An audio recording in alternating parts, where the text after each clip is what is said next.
All right, so 50 high yield renal questions. Again, if you haven't listened to the other ones, the way I do this is I go through the NCCPA blueprint.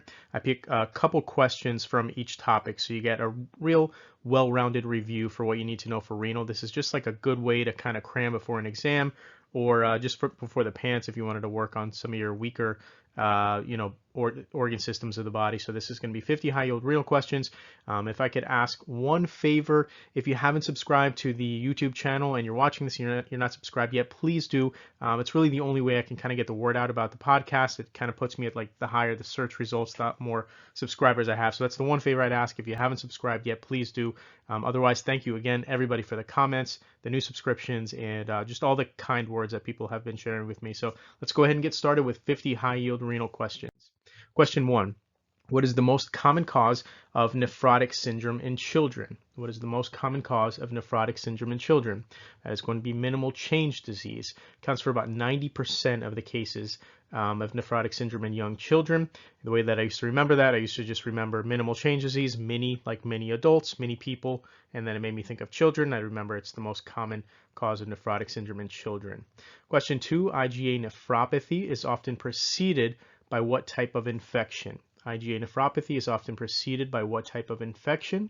It's going to be an upper respiratory infection. I kind of put the GI infection as a plus or minus because it's not as common. It's mainly the upper respiratory infections that you'll typically see before an IgA nephropathy. So IgA nephropathy preceded by upper respiratory infection, GI infection, not as common, but another possibility. Question 3, describe the findings on biopsy in a patient with rapidly progressive glomerulonephritis. Describe the findings on biopsy in a patient with rapidly progressive glomerulonephritis. It's going to be crescent formation that can be seen on biopsy. So this is really big for this one. You'll almost always see it in this type of disease. The way that I used to remember this was just a little visual. Hopefully it helps. I used to just think of the crescent moon has a really pretty glow. So RPG, rapidly progressive glomerulonephritis.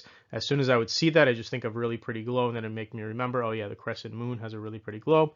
Hopefully you have an exam question and you have that visual in your head, and that'll help. Question 4.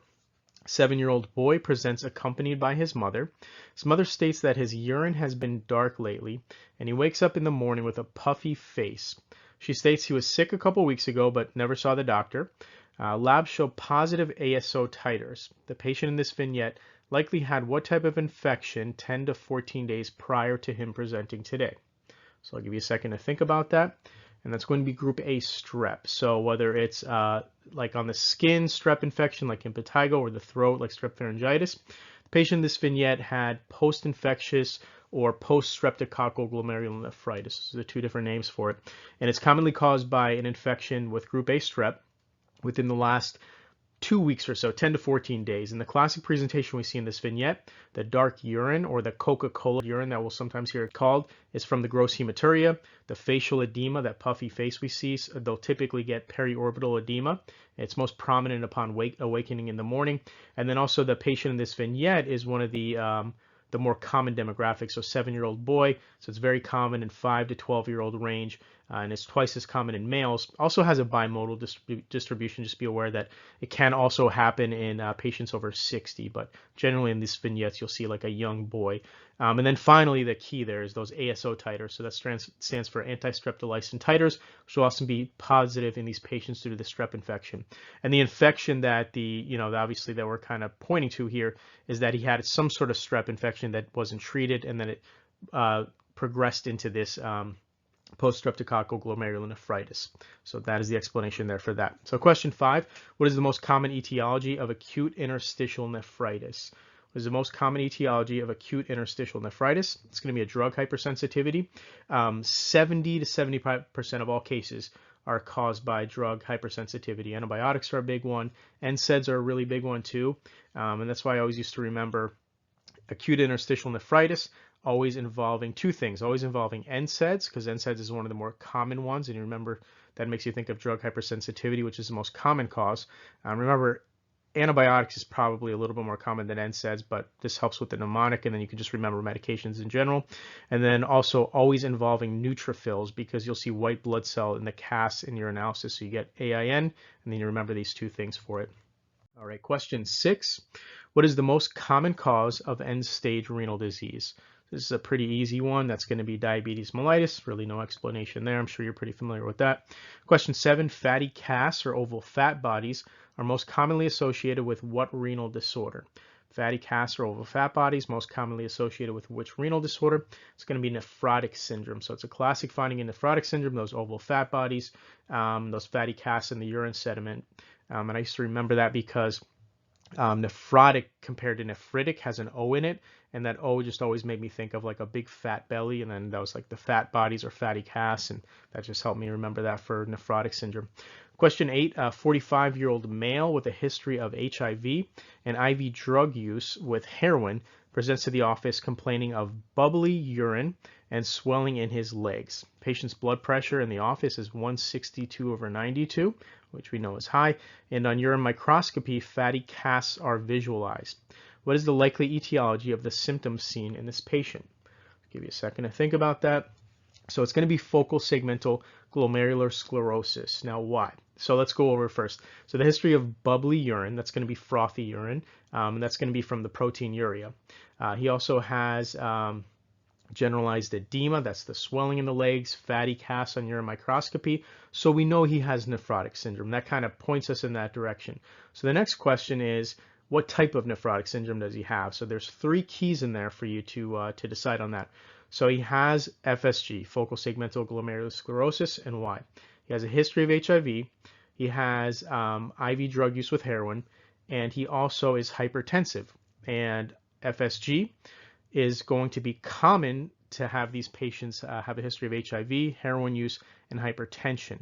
The way I used to remember that, FSG, F stands for fornication, HIV, S stands for shooting up, heroin, and then G stands for grandiose blood pressure or hypertension. So those are the ways that you can remember focal segmental glomerular sclerosis. You see those things, HIV, heroin use, hypertensive on exam. You should be thinking of FSG. Question 9, kidney stones and BPH, benign prostatic hyperplasia, are both common causes of which type of acute kidney injury? So which type of acute kidney injury are you going to see kidney stones, BPH as a potential cause? It's going to be post-renal azotemia or post-renal acute kidney injury, AKI. So obstructive uropathy, like bladder neck obstruction from BPH, cancer of the prostate, obstruction from kidney stones in the ureters, anything that's going to obstruct the flow of urine can cause post-renal azotemia. And BPH and kidney stones are some big ones that you'll hear about. Question 10, what is the first-line treatment for patients with acute tubular necrosis? What is the first-line treatment for patients with acute tubular necrosis? It's going to be supportive, so it's going to be mainly IV fluids and discontinuation of any offending agent. So there's really no specific therapy for ATN. It's not like they're going to say, put them on this medication. It's really just supportive care in maintaining volume status, controlling electrolytes through IV fluids, and then eliminating any nephrotoxins that the patient may be taking, like vancomycin, aminoglycosides. So again, remember acute tubular necrosis, IV fluids, and then really important, discontinue any offending agents.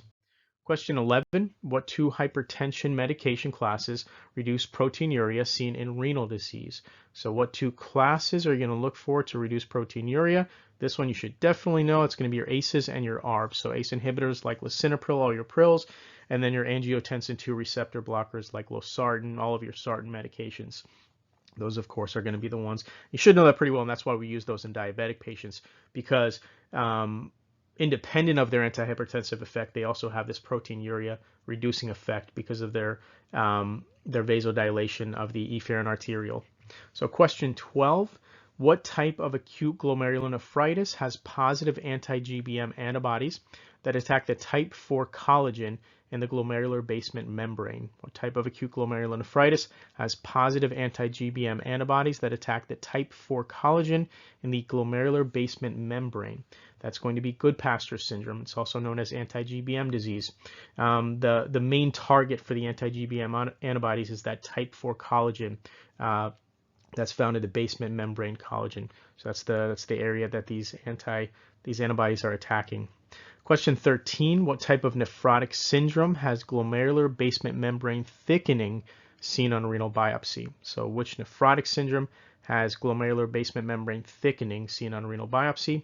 That's going to be membranous nephropathy. Membranous nephropathy. So the primary change you're going to see in microscopic biopsy samples is going to be just thickening, and then they also may mention there's little or no cellular proliferation or infiltration, but thickening of the glomerular basement membrane is the key for membranous nephropathy.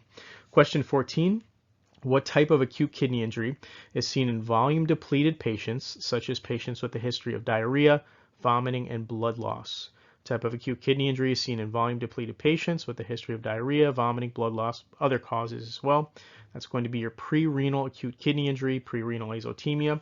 So the reduced renal perfusion is hallmark for this type of condition. It's commonly seen, like I said, again, in volume depleted patients. Vomiting, diarrhea, diuretic therapy is another one, and blood loss is another one you should be looking out for in these patients. Question 15. A 68-year-old male presents to the office complaining of hematuria. He is a pack-a-day smoker for over 20 years, and he's not currently on any medications. He has no other symptoms outside of the hematuria, and on physical exam, a left-sided varicocele is palpated. What diagnosis should be suspected in this patient? So I'll give you a second to think. It's going to be renal cell carcinoma. So a few things in the vignette that lead us to renal cell carcinoma. So first, patient's a man and he's a smoker. Both are risk factors for renal cell carcinoma, but also a number of other things. So next we have hematuria. Again, that's painless hematuria. It's suggestive, but it's still not enough. Finally, the key, because again, hematuria can also be seen in bladder cancer. So the key, at least for the sake of a vignette, is that left-sided varicocele. So they're almost always left-sided in renal cell carcinoma. It can be right-sided, but it's rare. You're most likely going to see a left-sided varicocele. And they may say they're generally failed to empty when the patient is recumbent in a patient with renal cell carcinoma. So anytime you see a left-sided varicocele in a vignette, it should immediately arouse suspicion for a kidney mass, because we can take a look here, and you can see the mass. So you see the kidney here, and then this little circle I made here, you have to imagine that's a mass pushing out. That's actually going to push by and obstruct the nearby gonadal vein, which leads to this left-sided varicocele here. So you can see all you would need is a small growth here to push on the gonadal vein, and then you're going to have a varicocele here in the left side again, which is the common area to see it. It's actually found in over 10% of patients with renal cell carcinoma. So left-sided varicocele, right away you should be thinking of renal cell carcinoma. Question 16. 65-year-old male presents with an acute kidney injury after having a CT with contrast performed. Urinalysis shows epithelial and granular muddy brown casts. What type of acute kidney injury is likely present in this patient? So I'll give you a second to think. That's going to be acute tubular necrosis. So all you really needed from this vignette was the muddy brown cast. So acute tubular necrosis right away. If you see any muddy brown or granular casts, you should be thinking of acute tubular necrosis. It's just very common in acute tubular necrosis. But in addition, the other key there is that he recently had a CT with contrast, which is one of the more common causes of acute tubular necrosis, along with other nephrotoxic agents like aminoglycosides and Vanco. Of course, remember the iodinated contrast can be nephrotoxic in some patients. The way that I used to remember acute tubular necrosis, you'll see those muddy brown casts, is this terrible visual I have here, but it does work. So I used to just think of somebody like mud tubing like this.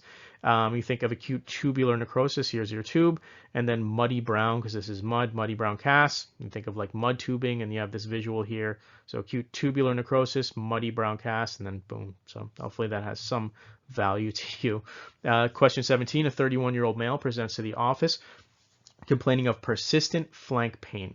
His blood pressure in the office is 156/92, and he states that he has noticed that his blood pressure has been running high for some time. Abdominal examination reveals bilateral palpable flank masses. What is the most likely diagnosis in this patient? I'll give you a second. So that's going to be polycystic kidney disease. So first, let's start with the fact that he's a young patient and he has hypertension. It's going to raise some flags right there, but what could be causing that? There's a few things. So there's other causes, obviously, in hypertension in young patients, so we need more info. Then he reveals he has flank pain, which again, there's other differentials, nephrolithiasis, other causes. But the key is those palpable flank masses, which is commonly seen in patients with polycystic kidney disease. It's the cyst that you can actually palpate.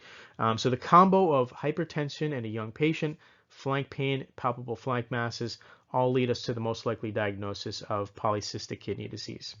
Question 18, a BUN creatinine ratio of over 20:1 should make you suspect which type of acute kidney injury. This is definitely one that you got to know. It's going to be a pre-renal azotemia or pre-renal acute kidney injury. So serum to BUN to creatinine ratio over 20:1 supports pre-renal azotemia. It's mainly the dehydration that leads to the high BUN to creatinine ratio in pre-renal. Question 19, 67-year-old female presents to the office today for a routine checkup and to review her recent lab results. All of the patient's labs are normal outside of an isolated elevated potassium level of 6.3. Remember, normal is 3.5 to 5.2, so it's pretty elevated. ECG shows no abnormalities and patient is completely asymptomatic. Patient describes the phlebotomist had a tough time drawing her blood, multiple needle sticks, and the tourniquet was on so long that the patient said her fingers were turning blue. What is the likely cause of this patient's elevated potassium levels? So that's going to be something known as pseudohyperkalemia. Pseudohyperkalemia can be caused from a number of things. It can be the patient pumping their fist too many times when they're having their blood drawn. A big one, of course, is having the tourniquet put on too long. And what happens is when you have the tourniquet on too long, they're pumping their fist too much, it can lead to red blood cell hemolysis during the blood draw. And when the red blood cells lyse or burst, they spill all of their contents, including potassium. And then you have this transient falsely elevated potassium level. This patient is 6.3. The key here, though, to know that it could very likely be pseudohyperkalemia is she has a normal ECG and she has no symptoms, no palpitation, no weakness, no paresthesias. So if you see this in a vignette or you see it in real life, because I've experienced it in patients that I've seen, we see these really high potassium levels. They're perfectly fine. Their ECG is normal. Definitely be thinking of pseudohyperkalemia and maybe ask them a little bit about the blood draw process and what happened. Question 20, at what stage and GFR level is end-stage renal disease defined as, aka kidney failure? What stage and GFR level is end-stage renal disease defined at? That's going to be stage 5 or a GFR less than 15. Of course, remember, once you get to stage 5, dialysis is required for these patients. They're at, far enough along that they do need dialysis. Question 21, a patient with a history of Turner syndrome, nephrolithiasis, presents with her third UTI in the last 6 months. What abnormality would likely be seen on a CT urography in this patient? So that's going to be fusion of the poles of the kidneys, also known as horseshoe kidney. So the keys of the vignette, she's had a history of kidney stones, and then obviously a history of UTIs. This is the third UTI in the last 6 months. So those are all due to the urinary stasis that's caused from this horseshoe kidney. And then the key here, because that can be from other things, of course, is the fact that she has a history of Turner syndrome, which is actually about 20% of patients with Turner syndrome will also have horseshoe kidney. So remember, recurrent UTIs, recurrent kidney stones, and then Turner syndrome as well, some other genetic abnormalities as well can all be seen in horseshoe kidney or the fusion of the lower poles of the kidneys. Question 22, a 68-year-old male with history of hyperlipidemia, hypertension, and 2 coronary stents presents to the office today for routine checkup. He's on 3 different hypertension medications, amlodipine, lisinopril, and hydrochlorothiazide, and his BP in the office today is 174/96. On physical exam, there's an abdominal bruit auscultated. What likely would be found on a CT angiography of the abdomen and pelvis on this patient? So he's on 3 different hypertension medications. He's still hypertensive, 68-year-old with the history of atherosclerosis due to the hyperlipidemia, the stents, and abdominal bruit. What are we going to find on CT angiography? It's going to be renal artery stenosis. So first, let's look at the history. Hyperlipidemia, stents. Like I said, he has a history of atherosclerosis, which is the most common cause of renovascular hypertension in the elderly. So that checks one box. Next, we see he's on 3 hypertension medications, and he still has severe hypertension, 174/96. So now we need to start thinking of a secondary cause of hypertension. And then finally, we have that bruit on auscultation of the abdomen, which is from the blood flowing through the stenosed renal arteries.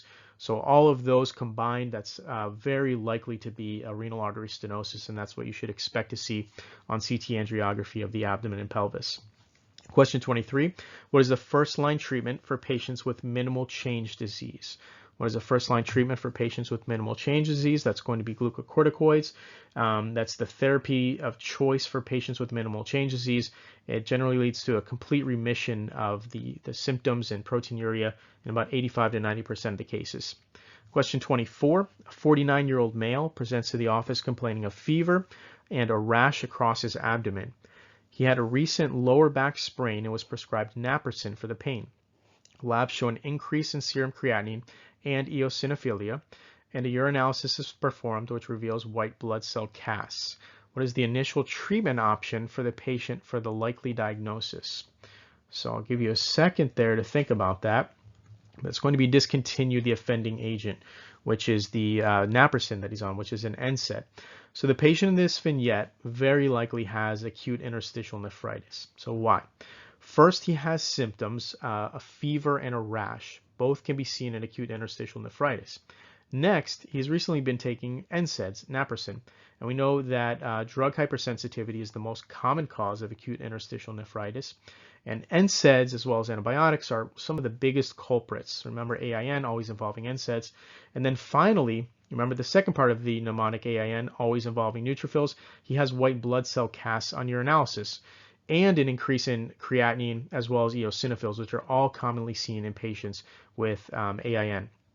And those are the keys there for the vignette. And then what you need to know is that the first line of treatment for this patient would be to discontinue the offending agent, which is going to be naproxen, the NSAID that he's taking. And usually patients will have complete resolution of symptoms fairly rapidly once the offending agent is discontinued. Question 25, what type of renal disorder can lead to extrarenal manifestations such as cerebral aneurysms and mitral valve prolapse? So what renal disorder can lead to cerebral aneurysm and mitral valve prolapse? That's going to be polycystic kidney disease, autosomal dominant disorder. The way that I used to remember this is a very unique picture here. I used to picture this guy who has a pet named Polly. So pet named Polly, polycystic kidney disease. And this parrot named Polly would like hit him on the head so hard that he actually had a cerebral aneurysm. And because of that, he named Polly, his new name was MVP, most violent pet. So that's kind of a long drawn out way. But if you can just picture this guy in the exam and you see that they're asking you this question, you think of this parrot named Polly hitting this guy in the head, subarachnoid hemorrhage or cerebral aneurysm, and then you think, wow, he's the most violent pet. I don't know. I never forgot that, so I hope it helps. Question 26. What classic finding will be visualized on ECG in a patient with hyperkalemia early on? You absolutely have to know this one. So a classic finding on ECG in a patient with hyperkalemia early on, tall peak T waves. That's something that you'll never forget, and you definitely need to know that, as well as a shortened QT interval. So usually those are the earliest findings on ECG with a patient with hyperkalemia. As it progresses, you're going to start to see a widened QRS, prolonged PR interval. Eventually the P wave may disappear, and eventually, as the patient gets really, severely ill, the QRS widens further into the sine wave pattern. But let me just show you what the peak T waves look like here. You ever see that, you should be thinking hyperkalemia right away. So there's global peak T waves like across this whole ECG here, so you can see that that's definitely hyperkalemia. So question 27, what is the first line outpatient empiric treatment option for acute pyelonephritis as long as there is no resistance or contraindications to this class? So first line outpatient empiric treatment option. So empiric, remember, we don't have cultures back, but we want to start treatment. That is going to be fluoroquinolones. So ciprofloxacin, levofloxacin. Now, be aware there is resistance growing to this class of antibiotics. It's still your first line. You can go to UpToDate and look. If there's no resistance, generally you're looking for less than 10% resistance in the community, fluoroquinolones are going to still be your first line. In a couple of years, I'll probably have to update this video because I'd imagine it's going to change. But as of now, fluoroquinolones are going to be your first line for outpatient, not inpatient, outpatient empiric treatment option. Once you get the cultures back, then you kind of just decide off of that. You look at what it's sensitive to. But otherwise, they ask you outpatient empiric treatment option, acute pyelonephritis, it's fluoroquinolone, Cipro, Levaquin, levofloxacin. Question 28, what classic triad can be seen in patients with renal cell carcinoma in advanced disease? What classic triad can be seen in patients with renal cell carcinoma in advanced disease? That's going to be flank pain, hematuria, and a palpable abdominal mass. So just be aware that if you see this triad, generally this is suggestive of an advanced disease, like a locally advanced disease. And it's not seen in everybody. It's about 10% of patients with advanced disease you're going to see this triad here: flank pain, hematuria, and a palpable abdominal mass. Even though it's not that common, that's generally the way they ask on the exam questions. So it doesn't always have to be the most common for it to be the most common way for them to ask you in an exam question. Question 29, patient with a pH of 7.27, a PaCO2 of 56, and an HCO3 of 24 has what type of acid-base disorder? I'll give you a second to think about that because these questions are never fun, but that's going to be a primary respiratory acidosis uncompensated. So let's break it down. First, we see the pH. Is this patient acidotic, or do they have an alkalosis? So we know the normal pH is 7.35 to 7.45. So if this is under that range, we know it's an acidotic condition. This is an acidosis. So next, let's look at the PaCO2.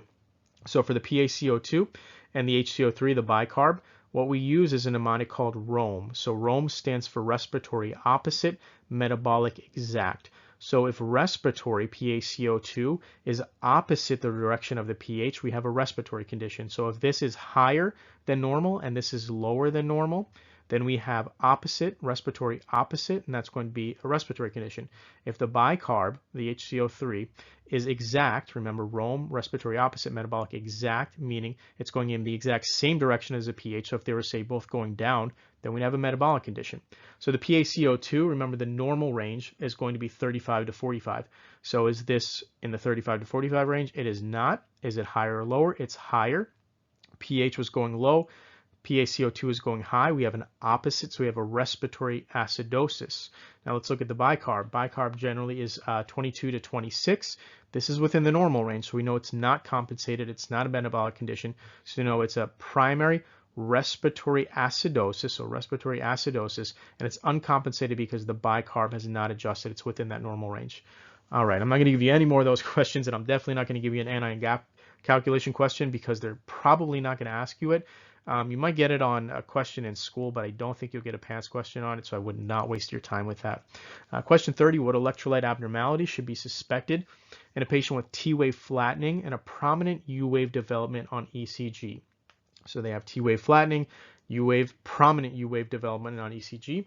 You should definitely be thinking of hypokalemia. So any patient that shows decrease in the amplitude of the T-wave or T-wave flattening, along with an increase of the amplitude of the U-waves, that occur at the end of the T-wave, hypokalemia should be high in the list of differentials. Also know that hypokalemia can also have a variety of arrhythmias, prolongation of the QT interval, but the characteristic changes, the way they generally ask on the exam is all about the T-wave flattening and the prominent U-wave. So we can take a look at that here. This is a normal EKG. This is a patient with hypokalemia. You can see that T-wave here is starting to flatten. Sometimes it's not this dramatic. It may just be more of a flat line. And then the U-wave is this dramatically high U-wave. So again, this is a very dramatic representation. It's not always, it's normally much more subtle than this, but this is just kind of a dramatic way to show you what changes we're talking about here in hypokalemia. Question 31, what medication is used in patients with hyperkalemia to stabilize the myocardium and decrease incidence of cardiac arrhythmias? So that's going to be your calcium, your IV calcium gluconate, and your calcium chloride. It's generally you're going to use calcium gluconate as preferred because calcium chloride can actually cause this local irritation at the injection site. So normally it's not used as commonly as calcium gluconate. And then also know that while calcium keeps these patients from essentially dying and having a deadly cardiac arrhythmia, it has no effect on the serum level of potassium. So other potassium lowering agents like insulin, your beta-2 agonists, need to be co-administered to treat the hyperkalemia. But this is going to keep them from crashing and having a deadly cardiac arrhythmia, but you still need to lower the potassium, so you use other agents. So just know that too. Question 32, patient that rapidly responds to IV fluid administration with normalization of serum creatinine in 24 to 72 hours is considered to likely have which type of acute kidney injury? So rapidly responds to IV fluid administration, what type of acute kidney injury they're going to have? It's going to be pre-renal. So remember, pre-renal is most commonly due to decreased renal perfusion. So patients with GI loss from diarrhea, diuretics, they have normal functioning kidneys, but the kidneys just aren't being perfused adequately. So as soon as you give these patients fluid, they rapidly respond to treatment, and within hours to days, they're going to return to their baseline creatinine. Whereas patients with post-renal intrinsic AKI, they're not going to have the same response because it's caused from obstruction, drug hypersensitivity. So fluids aren't going to correct the problem that you see in these patients. So rapid response to fluids, you should be thinking of pre-renal azotemia, pre-renal AKI. Question 33, what is the most common site of metastasis in renal cell carcinoma? What is the most common site of metastasis in renal cell carcinoma? It's going to be the lungs. It's followed by bone, lymph nodes, but lungs are going to be your most common site of metastasis in renal cell carcinoma. Question 34, diffuse effacement or loss of the epithelial cell, also known as the podocytes or podocytes, foot processes, is a classic finding on electron microscopy in what type of nephrotic syndrome? So you have loss of the podocyte foot processes. It's a classic finding on microscopy in what type of nephrotic syndrome? That's going to be minimal change disease. So another one for minimal change disease, you have the loss of those foot processes on the podocytes or podocyte effacement, and it's a hallmark finding in minimal change disease. Question 35, what is the most common type of renal cell carcinoma? Most common type or histological type of renal cell carcinoma, that's going to be your clear cell. So that's at about 80% of all renal cell carcinomas are going to be a clear cell carcinoma. Question 36, what is the most common bacterial organism found in acute pyelonephritis?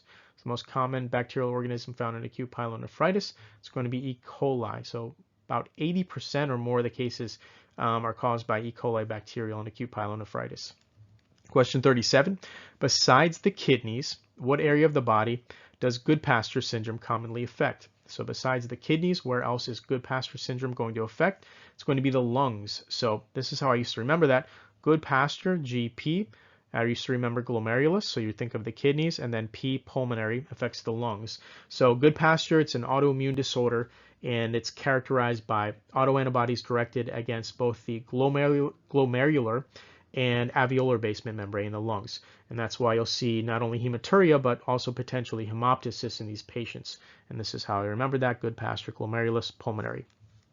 Question 38, before initiating treatment in a patient with hypokalemia, what other electrolyte should you check to ensure there will not be resistance to the potassium replenishment? So what other electrolyte should you check in a patient with hypokalemia before you start to treat to make sure you're not going to see any sort of resistance?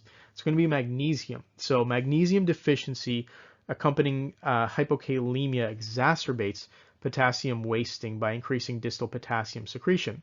So you may have a patient with hypokalemia, you treat them with oral IV potassium, and they're just not getting better. Make sure that they don't have an accompanying hypomagnesemia. So this could absolutely be asked, and I was definitely asked this in school, and I don't remember if I knew it at the time or not, but I definitely do now, so remember that. Question 39, central pontine myelinolysis, it's also known as, this is the new name, it's known as osmotic demyelination syndrome, can be a serious consequence of rapidly correcting which type of electrolyte abnormality. So you rapidly correct which type of electrolyte abnormality. Which one is that going to be? It's going to be hyponatremia. So central pontine myelinolysis, or the new name, like I said, which is osmotic demyelination syndrome.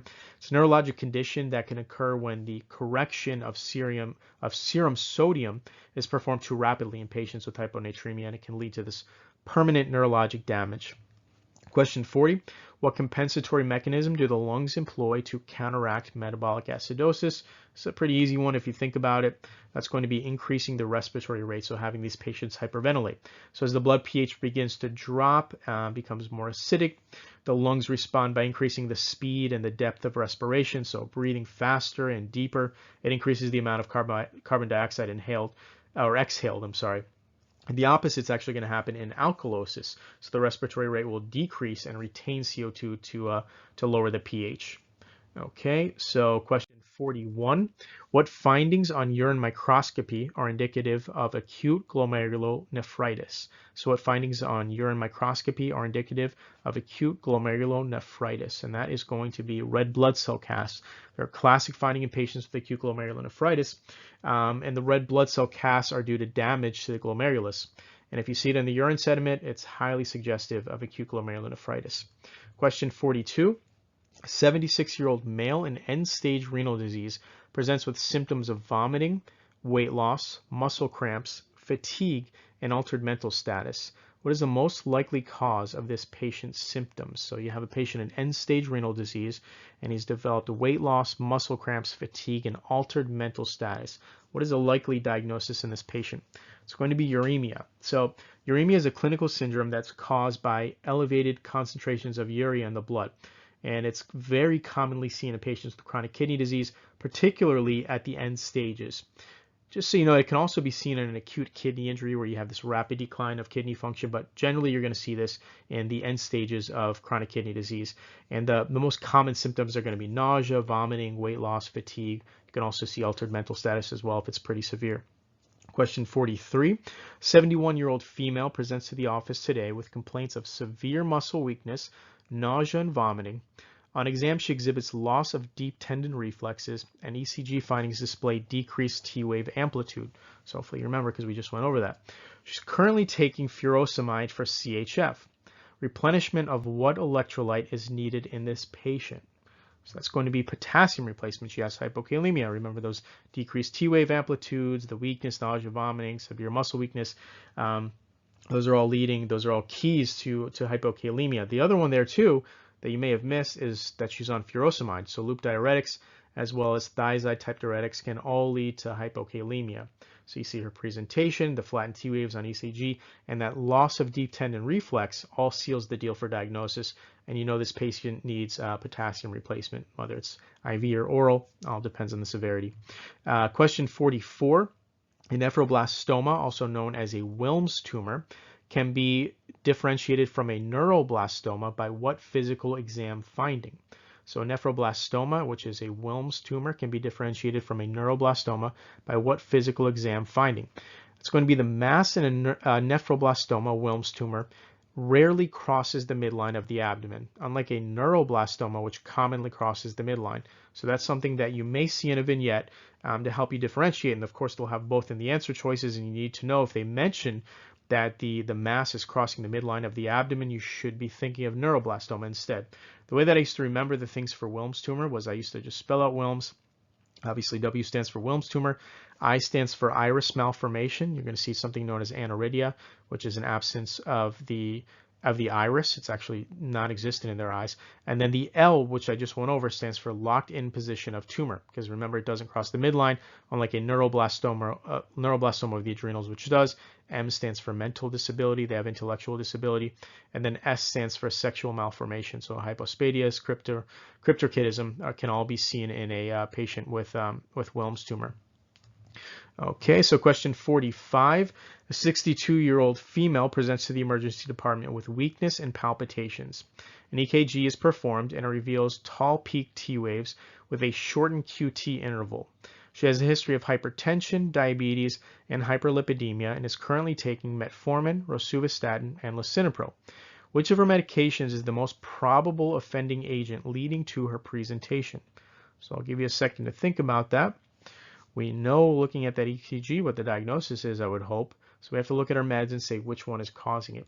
That's going to be lisinopril. So she has peak T waves, shortened QT interval, combined with the weakness, palpitations. We know she has hyperkalemia. Now we have to look at the meds and figure out which med can cause hyperkalemia. So it's going to be your lisinopril, your ACEs, your ARBs, like losartan as well. They can all commonly cause hyperkalemia. So that's just one you need to know your pharm to be able to answer that. Question 46. Urinary outflow obstruction that leads to dilation and distension of the renal collecting system of one or both kidneys is known as. That's going to be hydronephrosis. No explanation there. That one's pretty easy. Question 47, what is the gold standard or the definitive test to diagnose renal artery stenosis? So definitive test or gold standard to diagnose renal artery stenosis, that's going to be a renal arteriography. So this is both diagnostic and therapeutic because during the procedure you can visualize the stenosis and you can actually stent all during the same procedure while you're doing that. Question 48, chronic kidney disease is defined as the presence of kidney damage or decreased kidney function, a GFR less than 60, for at least how many months? So how many months? It's going to be 3 or more months. So the persistence of damage or decreased kidney function for at least 3 months is the way, it's a necessary way to distinguish CKD from acute kidney disease. So 3 or more months with these types of symptoms. Question 49, methanol, uremia, isoniazid, ethylene glycol, which is antifreeze, are all common causes of what type of acid-base disorder? So methanol, uremia, isoniazid, ethylene glycol, they're all common causes of what type of acid-base disorder? So this one you just need to know the mnemonic. So this is going to be an anion gap metabolic acidosis. So you just need to know your mud pilers. So mud pilers lists all of the common causes of anion gap metabolic acidosis. So that's going to be methanol, uremia, DKA, propylene glycol, isoniazid or infection, lactic acidosis, ethylene glycol, renal failure or rhabdo, and salicylates, which is in your aspirin. So there's a newer mnemonic too. There's one called Goldmark, and it adds a couple ones that aren't on there that I think like oxyproline and lactate. But if you know your mud pilers, that should be good enough to get your question right on the exam. Question 50, what is the most common renal malignancy in children? Last question, hopefully you get this one right. That's going to be nephroblastoma or Wilms tumor that we just went over a few minutes ago. All right, so those are your 50 renal questions. I hope that was helpful. Please, like I said before, if you haven't subscribed yet, that would be a big favor to me. And if the video helped you out, please like and comment. I really always appreciate that. So thank you so much. Good luck on your PANCE, your Panre, your EORs, and good luck in PA school.